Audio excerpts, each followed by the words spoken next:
Chères téléspectatrices et chers téléspectateurs, ce commentaire médiatique d'aujourd'hui parle des préparatifs actuels de guerre des États-Unis et de ses alliés contre la Syrie. Pour clarifier le contexte historique des événements actuels, regardons 67 ans en arrière dans l'histoire.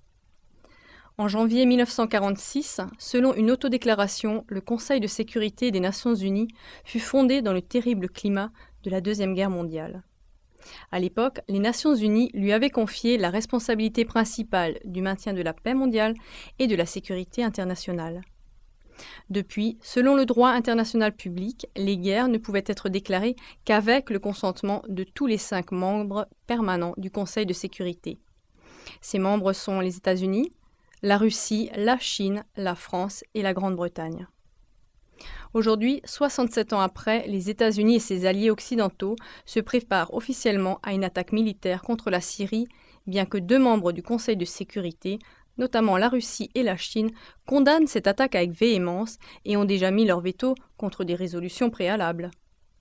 Chers téléspectateurs, les puissances occidentales veulent-elles justement, en raison d'opérations militaires par le gouvernement syrien utilisant des armes chimiques, opérations qui jusqu'ici ne sont pas encore prouvées, ces puissances occidentales veulent-elles commencer une nouvelle croisade sanglante pour le droit international public, alors qu'elles brisent en même temps la plus grande règle du même droit international?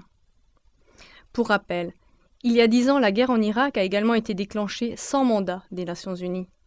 Aujourd'hui, cette guerre est considérée comme ayant été une guerre d'agression menée contrairement au droit international et de manière illégale, dans laquelle la communauté mondiale a été délibérément induite en erreur à travers les propagandes des États-Unis sur les prétendues armes de destruction massive en Irak. Se peut-il que cette histoire menace de se répéter seulement parce que la communauté mondiale a manqué de demander des comptes aux criminels de guerre américains après la guerre en Irak ?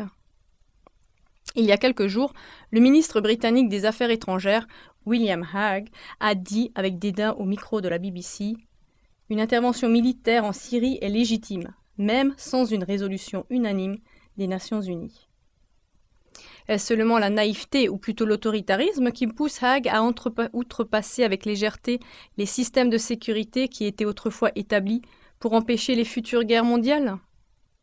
Qui évitera la catastrophe imminente en Syrie et expirera les crimes du passé en Irak ?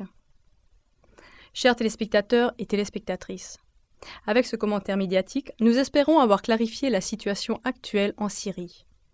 Merci de votre fidélité et à bientôt.